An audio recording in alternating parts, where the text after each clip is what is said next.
تظاهرات ایرانیان آزاده در پاریس، حمایت از مجاهدان اشرف و لیبرتی، گرامیداشت شهیدان پایداری اشرف در 6 و 7 مرداد 1388.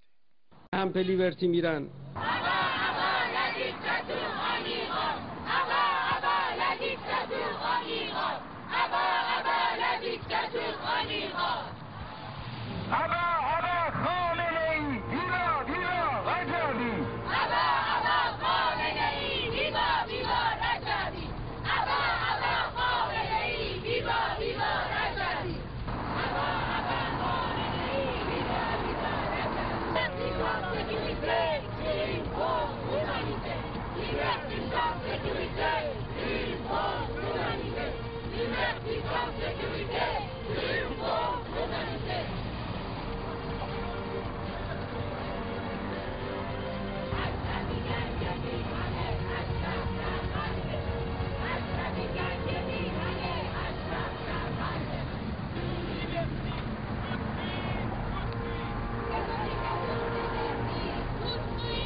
زخم نشد جوان شد، بغض وداع با شهید آه نشد ترانه شد.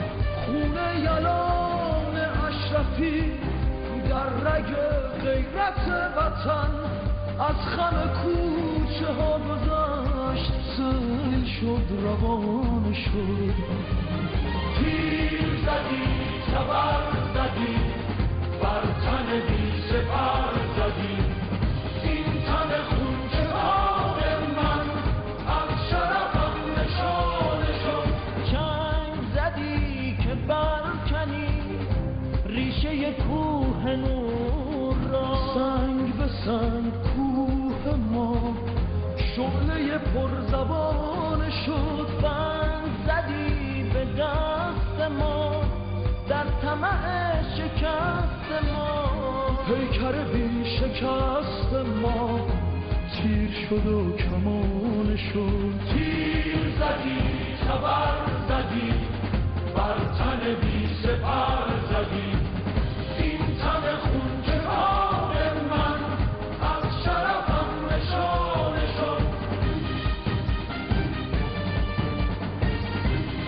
تیر زدی تبر زدی بر تن بی سپر زدی، این تن خونچران من از شرفم نشانه شد. چنگ زدی که برکنی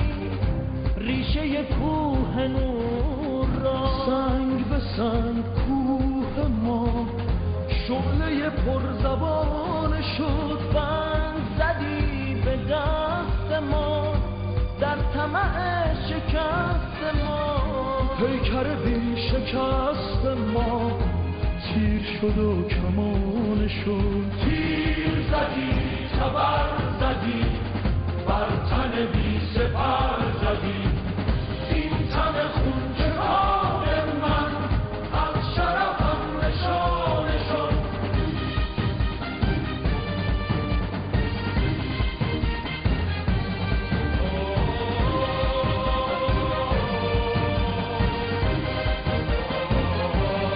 هرچه به کینه تاختی تا بکشی تو نام را، نام و نشان اشرفی زمزمه زمان شد. هرچه به کینه تاختی تا بکشی تو نام را، نام و نشان اشرفی زمزمه زمان شد.